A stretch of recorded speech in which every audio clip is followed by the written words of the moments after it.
Dig Radio, la radio qui vous écoute. Bonjour chers auditeurs et auditrices de Dig Radio. Nous sortons tout juste des fêtes de fin d'année avec Noël, le premier de l'an, et nous avons eu il n'y a pas longtemps la galette des rois, et maintenant la chandeleur, et bientôt Pâques. Tous ces festins et plaisirs gustatifs sont agréables, mais ils entraînent leur lot de toxines dans l'organisme qui se retrouve forcément surchargé. Heureusement, il existe des méthodes afin de l'aider à se purifier, et l'une de ces méthodes, c'est la détox. Pour nous en parler de cette détox, je reçois David Ray. Bonjour David Ray. Bonjour.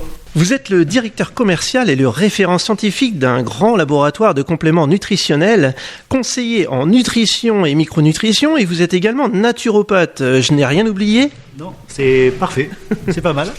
Je pratique cette méthode depuis, on va dire, une vingtaine d'années. Voilà, une vingtaine d'années, et avec pas mal de mes collègues, et donc on aide pas mal de naturopathes, médecins, thérapeutes à utiliser correctement les compléments nutritionnels. Pour commencer, donc, est-ce que vous pouvez nous expliquer simplement la détox ? Qu'est-ce qui se passe dans l'organisme ? C'est assez intéressant. L'organisme a mis en place différents mécanismes pour éviter de stocker trop longtemps des toxines, et donc il y a tout un état de système enzymatique qui va me permettre d'éliminer ces déchets hors de l'organisme par différents émonctoires. Ça peut être la peau, les poumons avec la respiration, ou les urines ou les selles.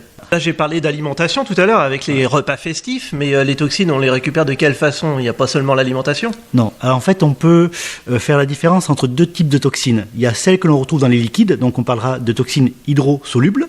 Voilà, elles seront éliminées par les urines. Et d'autres toxines que l'on retrouve dans les aliments gras, on parlera de liposolubles. Et là, celles-ci elles vont être problématiques, parce que celles-ci elles vont aller se stocker dans les tissus gras. Le cerveau étant l'organe le plus gras, c'est à peu près 60% de graisse, donc ça va être problématique. Ça va augmenter les migraines, la dépression ou d'autres pathologies neurodégénératives. Et celles-ci, il faudra différents systèmes enzymatiques, différents nutriments pour pouvoir les éliminer par les selles ou les urines, parce qu'on va devoir les rendre solubles dans le sang puis les urines. On pourra être évacué par les émonctoires ou les Exactement. Et quels sont les signes qui nous permettent de se dire, ça y est, il est temps de faire une détox ? Est-ce qu'on peut avoir des signes extérieurs, des symptômes ? Ouais, la fatigue, principalement. Une peau grise, terne, difficulté à se lever le matin, problèmes digestifs, maldigestion, mes selles qui vont coller à la cuvette, je vais devoir passer la balayette.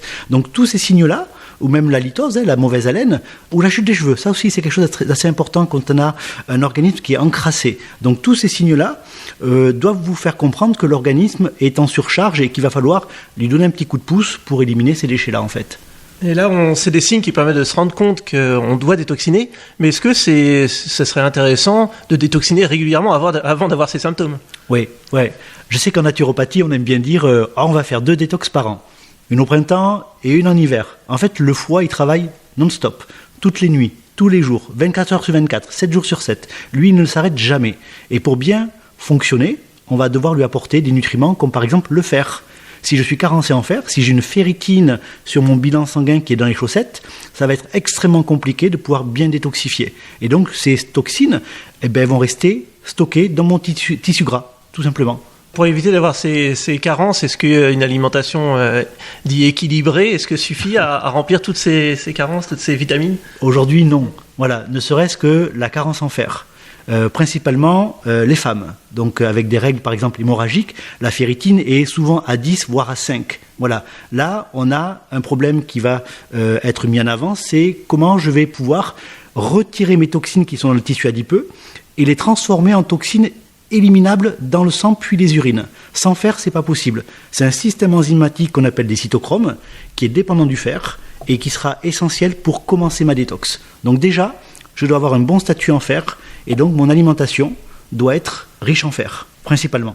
Et une fois qu'on a ce fer-là pour pouvoir éliminer les toxines, est-ce qu'on peut, avec la détox, tout éliminer ou il y a des toxines qu'on ne peut pas éliminer ? Alors, c'est compliqué comme question. Normalement, l'organisme est fait pour éliminer toutes les toxines. Voilà. Ce qui va poser problème. Les toxines, quand elles sont solubles dans les graisses, on peut parler des pesticides, on peut parler de certaines vitamines qui nous sont importantes, on parle de la vitamine D, A, ADEC, donc ADEK, voilà, qui sont des vitamines liposolubles qui vont se stocker. Donc en excès, Prendre des gros dosages de vitamine D, c'est pas forcément très bon parce qu'elles sont stockées dans les tissus gras. Les hormones, les œstrogènes, tout ça c'est stocké dans les tissus gras. Donc à un moment donné, je vais devoir les transformer, les rendre solubles par l'intermédiaire de mon fer et les faire éliminer par le sang puis les urines. Donc à un moment donné, si je suis surchargé, je vais être fatigué. Donc je vais avoir une atteinte de mes mitochondries, donc j'aurai moins d'énergie, je vais avoir des difficultés à me lever le matin, ma peau va devenir un peu plus terne et tout va progressivement dégénérer en allant vers la pathologie. Donc mon alimentation doit être extrêmement riche en antioxydants, en fer, en phytonutriments, parce que ce sont des nutriments qui sont essentiels au bon fonctionnement de ma détox. Et une fois qu'on a rendu liposoluble et que ça peut partir dans différents organes, est-ce que vous pouvez nous parler un petit peu de ces organes et comment ils éliminent les toxines ? L'organe principal, c'est le foie. Mais il n'y a pas que le foie, il y a aussi le rein. Et on va voir que mon foie, c'est un peu le mécano et il stimule tout un tas de systèmes enzymatiques qu'on appelle des cytochromes, que l'on retrouve dans beaucoup de cellules, même au niveau des cellules intestinales. C'est pour ça que la première phase de détox, elle a lieu pas au niveau du foie, mais au niveau des intestins. On a des cellules qu'on appelle des entérocytes.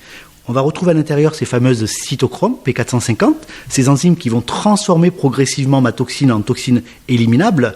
Donc ça veut dire que si je commence à avoir un ballonnement, une alternance de diarrhée-constipation, déjà ma détox ne pourra pas se faire correctement. Ça c'est la première chose à regarder. Est-ce que je suis ballonné ? Est-ce que j'ai des P qui sentent mauvais, donc je suis plutôt sur une putréfaction, une dysbiose ? Est-ce que j'ai un candida albicans ? Est-ce que j'ai tendance à avoir des douleurs digestives ? Tout ça, c'est des signes qui doivent me dire « Attention, ma première phase de détox au niveau intestinal ne se passe pas correctement. » Ça, c'est la première chose. L'organe principal, on le connaît tous, c'est le foie. Voilà, lui va stimuler les mécanos.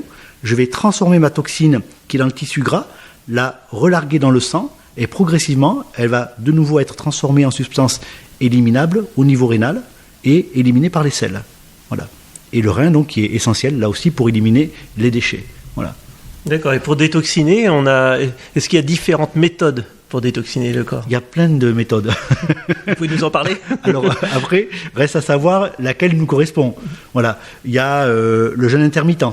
Voilà. Alors certains vont vous dire, il vaut mieux ne pas manger le matin, faire un jeûne de 14 à 16 heures.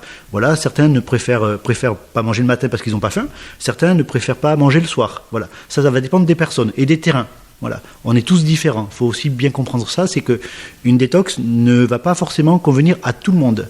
Certains ils vont faire la détox à base de jus. Voilà, de jus avec la centrifugeuse, des jus verts, voilà. Moi, je préfère travailler sur un apport de phytonutriments et de micronutriments. J'aime bien répartir un petit peu le matin, un petit peu le soir, parce que le foie travaille avec un rythme chronobiologique. C'est-à-dire que les cellules du foie ont une capacité de travailler plus facilement le soir. Ça, c'est relié avec la mélatonine. Hein. Donc, c'est par ce biais-là que les cellules du foie et les mitochondries du foie vont avoir une activité différente des autres cellules de l'organisme. Et donc, on va apporter des nutriments spécifiques qui vont me permettre de détoxifier le soir et des nutriments spécifiques le matin pour me permettre de purger ma vésicule biliaire qui va éliminer mes déchets dans le duodénum et qui va progressivement enclencher cette détox. Voilà. Pour avoir un corps pur et prêt à affronter la vie de tous les jours. Hein. Oui, c'est plus compliqué que ça la détox en fait. Hein. Oui, c'est pour ça que vous êtes venu nous en parler. Et pour finir, est-ce que vous avez des recommandations à nous donner ? Faites pas n'importe quoi. Ne faites pas que 2 détox par an. C'est-à-dire que la détox, elle passe par une bonne alimentation. Ça, c'est la première chose à mettre en place. Il ne faut pas être stressé. Quand on fait une détox, il faut avoir les idées claires. Si je suis stressé, je vais avoir un impact sur ma vésicule biliaire. Voilà, donc elle va se purger jamais au bon moment. Donc ça veut dire que mes acides gras ne seront pas émulsionnés au moment de mon repas. Donc là, je vais avoir des selles qui vont coller à la cuvette. Et je dois prendre des plantes à la fois hépatoprotectrices, cholagogues, cholérétiques, et avoir certains acides aminés comme la glycine et la taurine qui me permettent de ramener de l'acide biliaire vers ma vésicule. Voilà. Donc il y a ce concept qu'il faut mettre en avant, c'est que mon foie travaille aussi bien le jour que la nuit, avec des rythmes différents, et donc il y a des plantes qui sont adaptées pour travailler le soir et d'autres pour travailler le matin. Voilà. C'était très clair, je vous remercie beaucoup David Ray. Avec plaisir. Et on vous dit à très bientôt. À bientôt, alors. Avec plaisir. Bonne journée. J'en profite pour annoncer à nos auditeurs et auditrices qu'il faut nous suivre sur les réseaux sociaux, notamment sur Facebook, car dans 1 ou 2 semaines, nous allons faire gagner une cure détox. Au revoir et à bientôt. toute la journée. Vous écoutez Dig Radio sur digradio.fr.